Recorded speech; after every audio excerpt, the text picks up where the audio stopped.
Hi, this is Sally Morgan, physical therapist, craniosacral therapist, and Tellington T-Touch practitioner for animals and people. This is Tristan, he's a Corgi, and we're here for an episode of Conversations with a Corgi.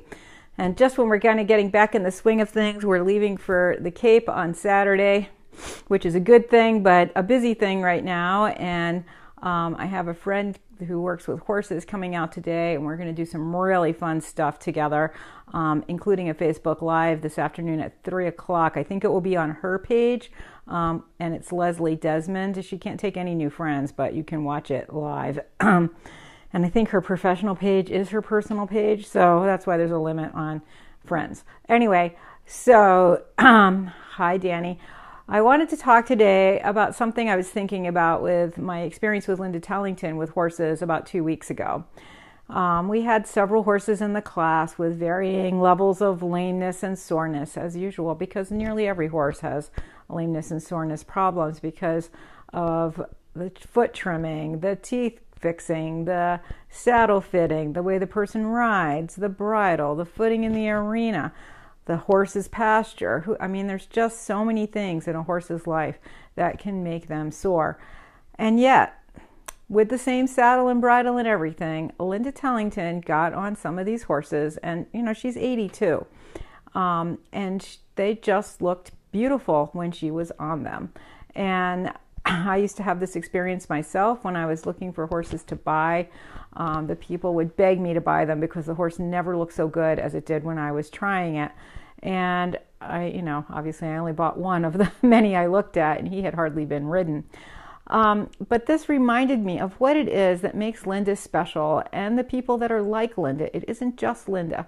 And that is this idea of, and she's so effective with her groundwork with horses and with dogs. And, she's far from the only person who does this, but she is of note and people know who she is.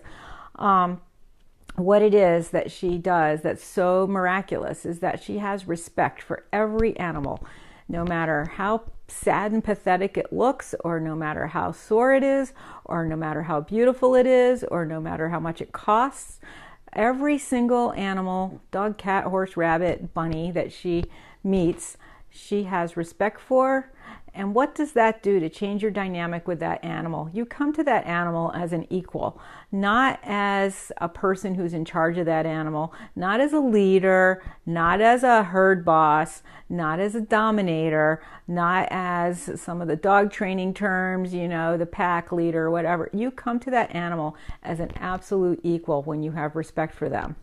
And that's not the same kind of respect you have when you face a grizzly bear in the woods and you know that he could eat you. That's respect based on fear. This is a respect based on mutual appreciation of each other.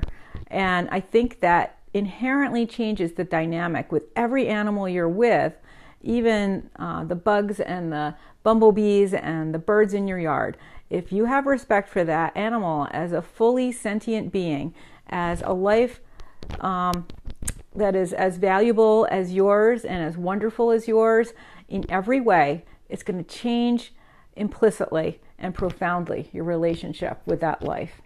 And the second thing that Linda has is tremendous gratitude for everything in her life. And I have learned this over the years from Linda and from wonderful people like Bernie Siegel. When I had cancer, one of the remarkable things that came out of my work with him is that I realized that everyone who's had cancer that was in his group said that they would not do it differently if they had life to run over again, because they learned so much about themselves, about humans, about the healthcare system, internal wisdom. And, this is one reason why kids with cancer are so touching, because they have such a depth of understanding and wisdom way beyond their 8 years old or whatever they are, and it really affects people profoundly. And Bernie, of course, worked with plenty of kids with cancer and other life-threatening diseases. And so from that experience, you get appreciation for every little thing in your life. And plenty of us have that on a daily basis, but you really need to say thank you to someone somewhere for every meal you have, every little part of your life, not just the beautiful new car you have, but the fact that cars were invented and that you can get quickly from one place to another, that there's clean water coming out of the faucet. And Linda has been touched deeply by the plight of the refugees that she has seen throughout Europe. And it does make you give thanks for things that most of us overlook on a daily basis, like a nice warm shower, being clean, having a variety of clothes to choose from, being close to your loved ones, having the wonderful source of the internet and Facebook and all these ways that we can connect with people far away. There is just so much, the beauty of nature. It's pouring rain here today, and I'm so grateful because a couple of my plants were looking like they just couldn't make it. And in spite of the fact I think we're above average rainfall, my yard is dry as a desert, so I am happy for this rain. And grateful for it. So every little thing in your life, every moment, every breath you take is something to be grateful for, no matter how your life is. Life can be painful. Life is not without challenges and obstacles, but gratitude for the experience is what gives you the wisdom from the experience and the ability to take the lesson from that experience, no matter how good or bad it is, and move on. And animals teach us this. Animals do not regret their actions like we think they do, and they do not live a life not fully enjoying every moment, and we can learn so much from them. So this deep appreciation, when Linda gets on these horses, not only does she have respect for them as a complete equal, but she has deep appreciation for the fact that they are a horse, that they are beautiful, that they have come into her life, that they are doing the best they can, and that they're clearly expressing to her what the heck is going on with them so that she can help the people help them. So there's many, many other layers of gratitude, of course, that you can experience when you're with any animal in your life. But these two things, this appreciation and respect and gratitude, that is what makes a connection with an animal on a heart level, and that helps you really connect with them in a really deep way, which is what we all love about animals, because we're not the best at connecting with people. People have so many emotional experiences and physical experiences in their lives that make them very guarded and very protective. This is one reason people love kids, because they don't have that all built up yet. And so the connections that we don't find with humans, we can easily find with animals. And of course, once you learn how to connect with your dog or your cat or your horse or the birds in your yard, you can find that connection with human beings as well. And that is what makes life a full and rich experience. And so practice having respect for everything in your life, whether it's the, gypsy moths eating your trees, the poor things. I mean, they aren't supposed to be in this country. What have they got to eat? And, they're in this frenzy of kind of like cancer, just like overgrowth, which isn't good for them as a species either, because then they get sprayed with stuff. And, even the things that we don't like in our lives have lessons for us, and we should have respect for them in a deep and appreciative way, and also be grateful for their presence in our lives and the lessons that they teach us. So that's our talk for today. We wanted to talk about respect and gratitude, because these are two things that are really important in our lives with animals, and it can change your experience with them in profound ways. It can change how you ride your horse. It can change how you walk your dog.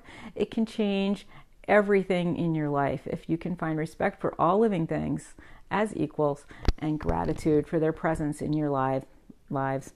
So we will be back tomorrow. I have a client at 9, so hopefully we'll get things pulled together and do this before that. I've thought about doing the work with the dog on live, but I'd have to ask the dog, and she might say no, and then there'd be all this other stuff. And I don't think she'd mind. She's doing pretty well right now.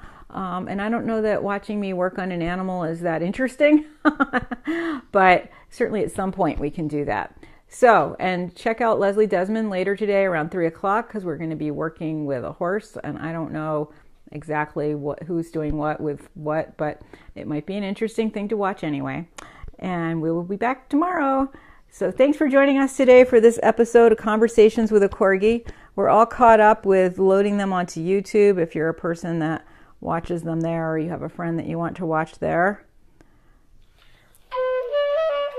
And just when I get caught up on things around here, I'm leaving on Saturday morning again.